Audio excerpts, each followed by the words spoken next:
Hi guys and gals, Froggy here. I told you I was going to do a follow-up on mounting this scope, and quick rewind.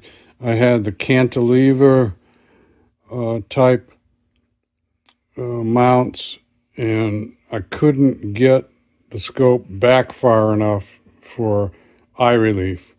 Now the eye relief, you see this little dotted line here? Maybe you can see it. That's where I want this lens of the scope, right there. So my eye will be out here somewhere, okay? Now, these individual scope mounts, these rings have to be three things, I guess. They have to be the right diameter for the scope tube, which they are. They have to be the right height so that the scope end here, mostly it's this end because this end is usually the larger diameter. It has to clear the front grip, and also if you have any kind of cover on there, the cover should clear also, which this one does, and I could put a different kind of cover on there. I think I've still got two or three millimeters there. So if I put a cover on there that's a little bit thicker, it would be all right. But I'm not going to worry about that right now. I do not want the scope to be up too high, if just for the sake of a cover. Okay, so that's number one. Number two is the height, and number three, I guess, is so that it mounts on the available Picatinny rail. And this rifle doesn't have a really long rail on the top of it, and the rail is fixed to the upper. It's not detachable. So this is going to work out pretty good, I think. This is not in the last slot, it's next to the last slot. And this one, I think I might move it up one so that this ring is right in the middle of here. I can move this either way if I want to, almost half an inch. And I'm going to move this one a little bit so that I can move this one. The limiting factor is going to be the length from here to here. But I'm going to move this up one, and then I'm going to call it good. I'm not going to put any Loctite on here because it has some pretty big nuts on here. And these are clean and dry. I'm just going to torque them. I have a little torque tool so that I'm going to torque them down, and I'm not going to put Loctite. Some guys might disagree and they want to put Loctite. That's okay. I want to show you one thing on these rings. When you put them down on the rail, see, not all rings, but a lot of rings have some slop in them this way, forward and backwards. So you always want to press them forward when you tighten so that when the recoil comes, if they're backwards, then they might move if they're not tight. But if they're forward, when the recoil comes, nothing will happen. All right, so make those forward. I moved this one. Let's see how this looks now. So that's going to be about that and about that. So it's about in the middle here, about in the middle there. So now I've got room to move this darn thing around. Before, and I also have room down here since I came forward one notch on this.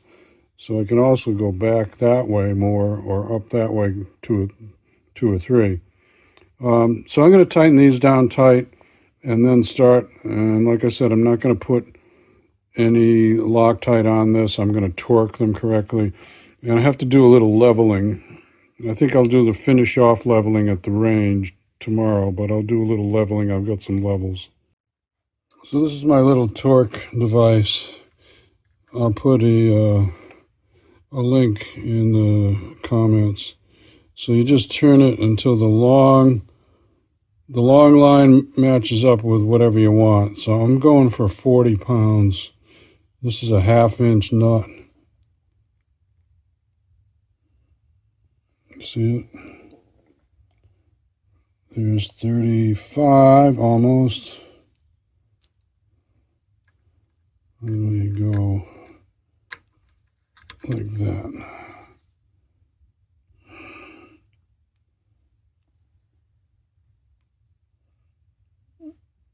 Yeah, right in the middle between 35 and 45. So I do not think that's going to go anywhere. That's on there tight. So let's get the scope on there. Well, we're stuck here. These are the wrong rings. The tube is 25.5 millimeters, which is about a 1-inch tube, and this is 30 millimeter rings. So probably my fault to get the wrong rings. Anyway, I'll send these back and get the right rings and continue this later. Okay?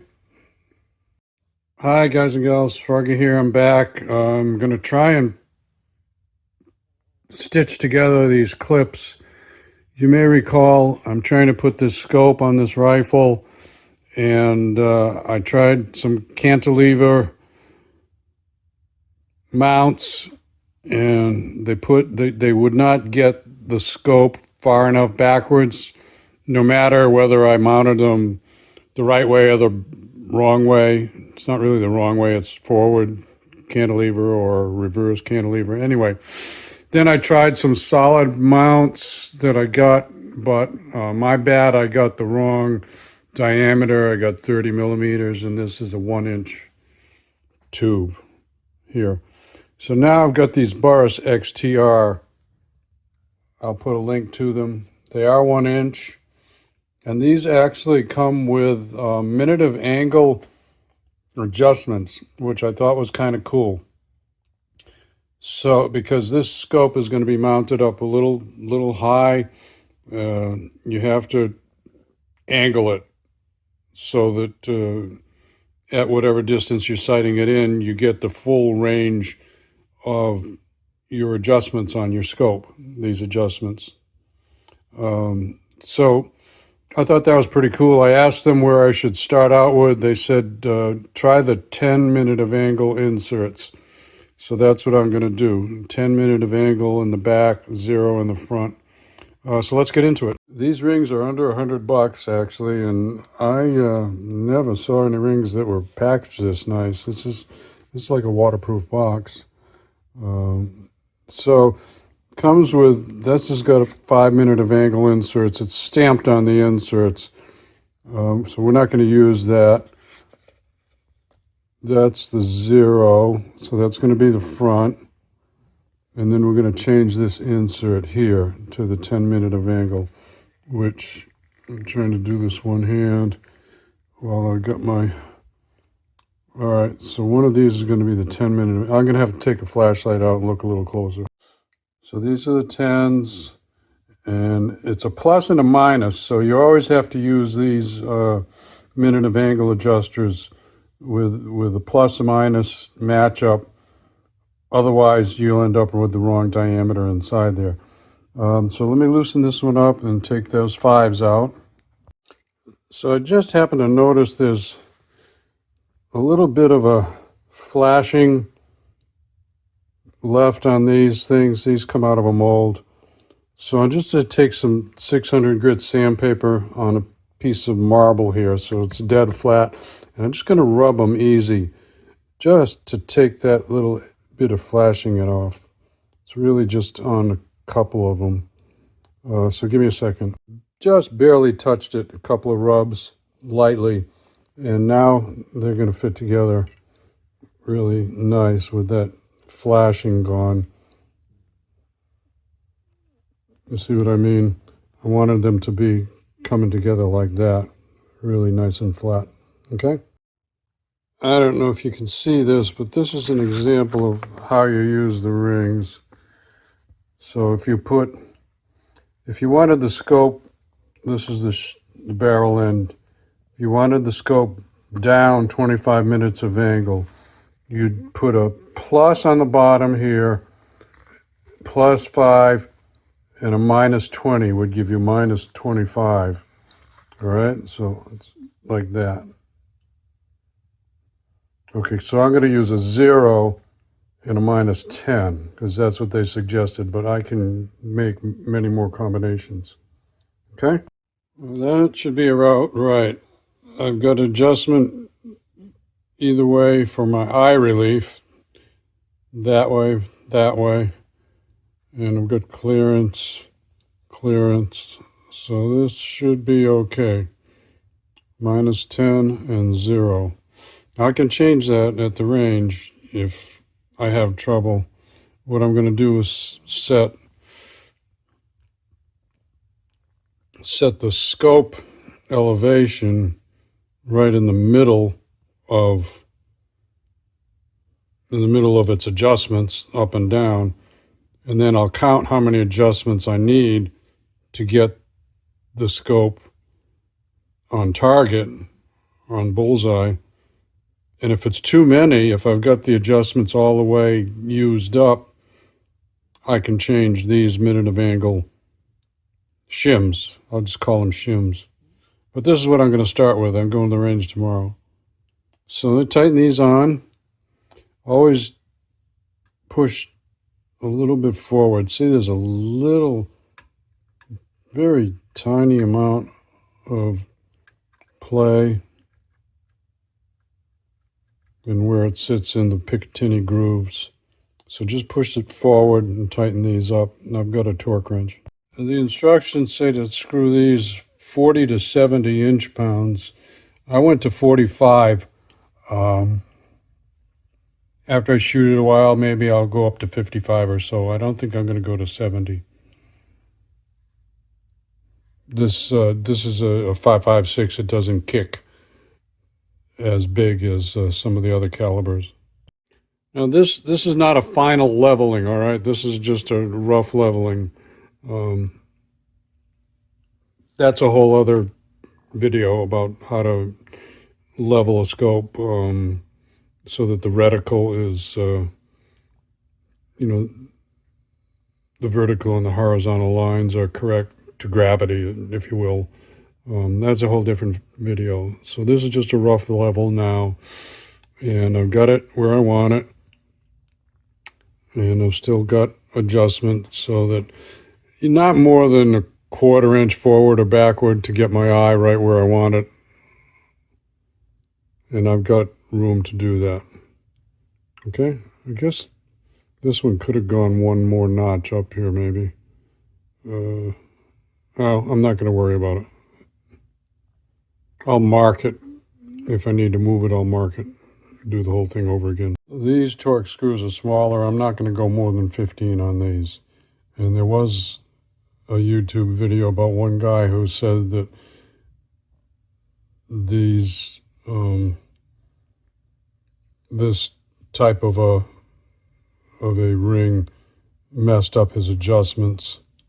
But I don't know. He might have over-tightened it. So I'm just going to go like not more than 15. Okay, so I got them all at 15. I went around crisscrossing only 2 times. I don't want to over-tighten. Every time you tighten one on one side, you loosen the other 2 minutely. But I didn't want to over-tighten, so crisscrossed it twice around, crisscrossed it twice around.